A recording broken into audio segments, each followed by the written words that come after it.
অধিকার? তারেক রহমান কেন খালাস পায়? পক্ষে কথা বলা এটা আমার অধিকার। কাশ্মীরের মুসলিমদের পক্ষে কথা বলা এটা আমার অধিকার। তাই বলে কেউ জঙ্গি হয়ে যায় না। শেখ হাসিনা তাকে ক্ষমতায় বসানোওয়ালা ভারতকে খুশি করে ক্ষমতাকে স্থায়িত্ব করার জন্য বাংলাদেশে বিগত 16 বছর জঙ্গি নাটক মঞ্চস্থ করেছে মাত্র।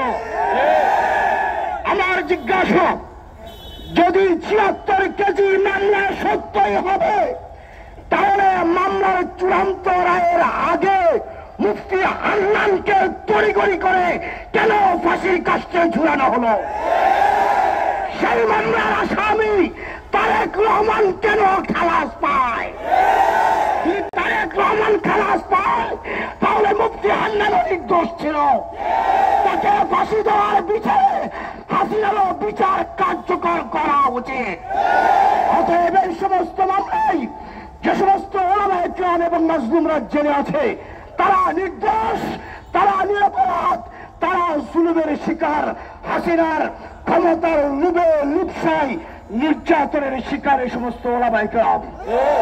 অতএব জালেম হাসিনা দিল্লি চলে গেছে, দিল্লির কোন নির্দেশ বাংলায় চলতে পারে না, রায়ের কোন এজেন্ডা বাংলায় চলতে পারে না, আমেরিকার ষড়যন্ত্র বাংলাদেশে বাস্তবায়ন হতে পারে না।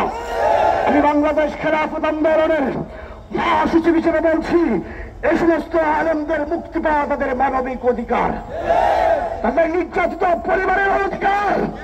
অতএব ফারাবী, শেখ ফরিদ, আমিনুল ইসলাম সহ যে সমস্ত ওলামায়ে কেরাম ওই সমস্ত মামলায় জেলখানায় আছে, আর ওদেরকে অবিলম্বে মুক্তি দিতে হবে।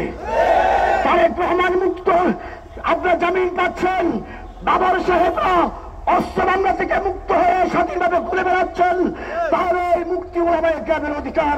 অতএব মুক্তি দিবেন, নচেত আলেমদের সাথে বৈষম্যহীন মুক্তি আন্দোলনের সাথে খেলাফত আন্দোলন একাত্মতা ঘোষণা করে মাঝে নামতে বাধ্য হবে।